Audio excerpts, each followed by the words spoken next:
Hello students, आज हम लोग एनसीईआरटी मैथ क्लास 10th का है ना एक्सरसाइज 3.3 है ना एक्सरसाइज 3.3 का जो है सो हम लोग प्रश्नों को सॉल्व करना सीखेंगे। पहला प्रश्न है कि निम्नलिखित रैखिक समीकरण जुग्म को है ना जुग्म को प्रतिस्थापन विधि से हल कीजिए।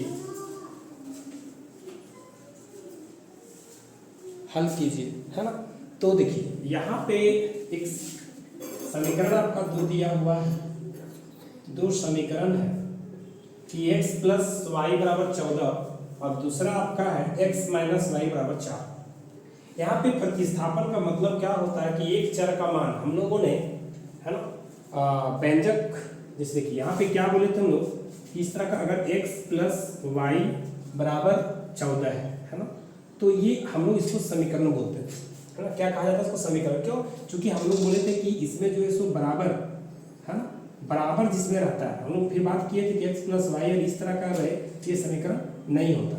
x प्लस वाई है और समीकरण ऐसे होगा, समीकरण ये इस तरह समीकरण नहीं होता। फिर हम लोगों ने देखा था कि आपका जो ये व्यंजक कहलाता है, क्या कहलाता है? व्यंजक। ठीक है। तो फिर हम लोगों ने पद देखा था, एक पद द्विपद है ना, इस तरह का हम लोग बहुत सारा चीज सीखे थे।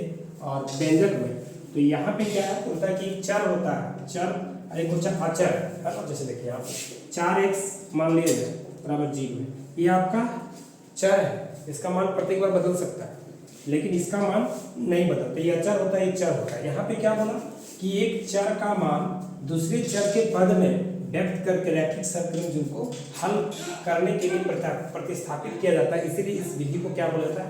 प्रतिस्थापन विधि। चलिए हम देखते हैं इसको कैसे सॉल्व किया जाता है। आज हम लोग तो सॉल्व करना सीखेंगे। जैसे आपका क्या है, x प्लस वाई बराबर 14। ठीक है। यहाँ पे क्या बोला था? एक चर का मान, चलिए यहाँ पे x बराबर जो है 14 माइनस वाई कर दिए, ये हो गया x का मान, चर का मान निकल गया। अब हम लोग क्या करेंगे, देखिए यहाँ पे ये x का ये समीकरण आपका 2 है, ये आपका 1 है, तो x का मान समीकरण 2 में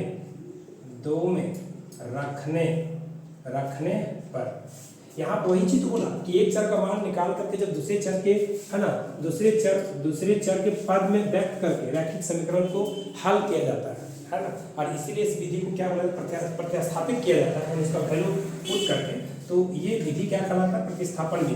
तो x का मान समीकरण 2 में रखने पर, समीकरण 2 आपका क्या है? x minus Y equal to आपका 4 दिया हुआ ना। तो देखिए x का वैल्यू आपका कितना निकला है, तो x का वैल्यू ये पुट कर रहे हैं। तो x का जहाँ पे वहाँ पे x बराबर क्या लिखेंगे, तो x बराबर लिखेंगे 14 माइनस वाई, और यहाँ आपका y है, ये आपका हो गया 4। ठीक है। अब देखिए ये आपका 14 हो गया, माइनस माइनस प्लस है ना, लेकिन चिन्ह किसका? माइनस का, तो यहाँ हो जाएगा 2y और यहाँ पे 4। फिर हम लोगों ने समीकरण को हल करना सीखे थे, है ना। पिछले वीडियो में भी हम लोग इस पर चर्चा किए थे। तो यहाँ पे क्या करना है कि जैसे आपको एक जाति को एक तरफ करना, बराबर है, बराबर में क्या होता है, हम लोग पढ़े थे कि ये बाया पक्ष हो जाता है, दाया पक्ष हो जाता है, यानी ये बाया से अगर दाया जाएगा तो इसमें एक कंडीशन लागू होता है कि साइन बदल जाता है। क्या होता है? चिन्ह बदल जाता है। यहाँ पे आपका हो जाएगा माइनस 2y, तो यहाँ पे देखिए एक जाति को जो है सो इधर ले आना है, तो 4 हो गया, ये प्लस है तो इधर क्या हो जाएगा माइनस हो जाएगा, ये आपका 2y निकला।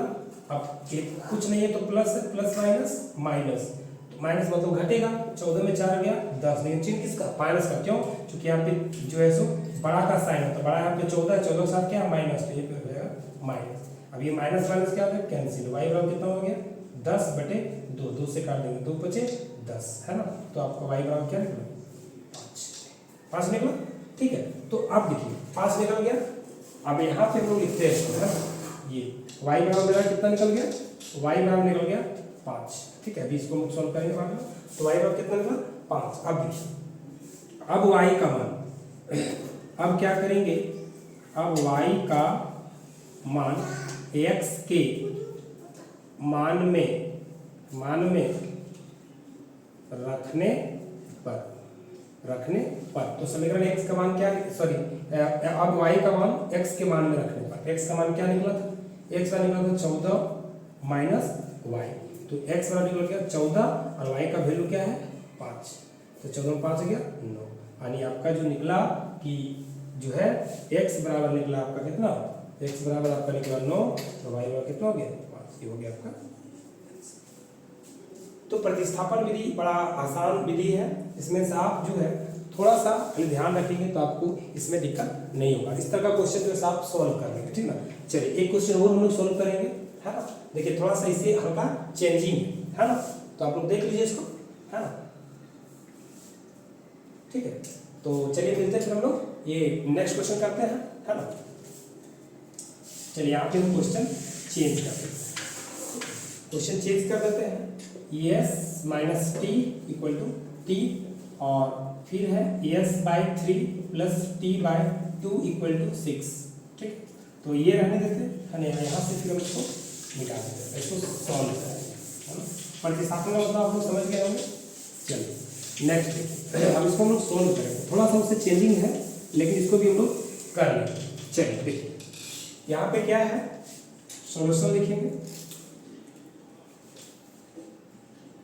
यानी हल आपका है s minus T equal to T, तो s इक्वल टू करते हैं 3 प्लस टी, हम लोग क्या बोले बराबर को उधर साइन बदल जाता है, ये आ गया s का वैल्यू।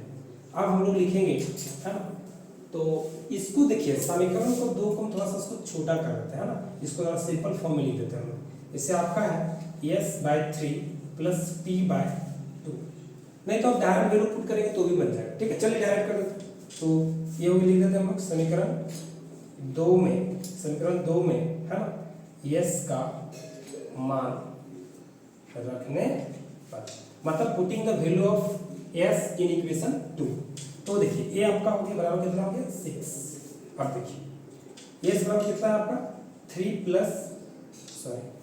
प्लस t बाय 3, और यहाँ पे इधर हो गया t बाय 2 इक्वल टू 6। चलिए वो यहाँ पे करते हैं इसको। अब देखिए आपको करना क्या है, 3 और 2 का एलसीएम निकालना, तो 3 2 का 6 निकलेगा। अब 3 को कितना बार से भागा देंगे तो 6 आ जाएगा, सॉरी कितना बार 6 कट जाएगा, तो 3 दूना 6 2 बार, तो पहले आप इसको लिख लीजिए, ठीक है, और इसको 2 से गुणा कर लीजिए, ठीक है। भिन्न जोड़ हम लोग करना सीखे थे, ये प्लस है तो यहाँ पे 2 से डिवाइड, यहाँ पे क्या करेंगे 2 से डिवाइड करेंगे, कितना बार कट जाएगा 2 3 6 3 को t से गुणा करेंगे, 3t इक्वल टू कितना आ जाएगा 6। देखिए ये समझ में आया कि नहीं, ये वाला पोजीशन में कोई दिक्कत नहीं। देखिए यहाँ पे क्या किया, 3 2 का एलसीएम निकाले, 3 2 का नहीं करता डायरेक्ट 6 लिख दिए, 6 आप लिख दिए। इसके बाद नियम क्या है कि 3 से इसको भागा दिए, 6 को भागा दिए 3 से, 2 आया वो 2 यहाँ पे लिख दिए, यानी आपको गुना कर दिए इससे, इसी तरह यहाँ पे लिख दिए, तो 2 3 6 3 से टी की। अब देखिए यहाँ पे थोड़ा सा काम करना है, क्या करना है कि 2 से 3 को मल्टीप्लाई करिए, 2 3 6 प्लस 2 को 3 से 2t, क्लियर, प्लस यहाँ पे आपका ओ सॉरी 3t लिख दिया, 2 को 3 से किए तो 2t हो गया, और प्लस यहाँ पे क्या है 3t बटे कितना 6 इक्वल टू कितना 6 बाय 1। अब इसको क्रॉस मल्टीप्लिकेशन करेंगे, है ना, कोना कोनी गुना करेंगे, तो यहाँ पे देखिएगा 1 को 6 से करेंगे कोई प्रभाव नहीं पड़ेगा, इसको जोड़ दीजिए 2 3 5t, इसको करेंगे 6 6 36, 6 से गुना कर दें। अब यहाँ पे एक जाति को सेम एक तरफ करिए, तो 5t इक्वल टू हो जाएगा 36 माइनस 6, ठीक है। तो अब क्या करेंगे, देखिए यहाँ पे प्लस था उधर गया तो माइनस हो गया, यस ये आपका हो गया 5t है, 3 तो 5t, तो 5t इक्वल टू हो गया 30, इससे t इक्वल टू क्या हो गया 30 बाय 5, 5 से काटे 5 6 30, यानी आपका t का वैल्यू कितना निकल गया 6 निकल गया 6। चलिए ये क्लियर। अब हम लोग यहाँ पे थोड़ा सा काम करेंगे, ये क्लियर, यहाँ तक t निकल गया, t का वैल्यू मेरा कितना निकला 6। अब t का मान जो है s के मान में रखने पर, t का मान, चलिए इसको हम लोग थोड़ा सा यहाँ पे बता देते हैं, क्योंकि ये आप लोग देख चुके क्वेश्चन है, तो हम लोग लिखेंगे यहाँ पे, इसको भी तो हो ही गया लगभग, है ना, इसको बता देते हैं।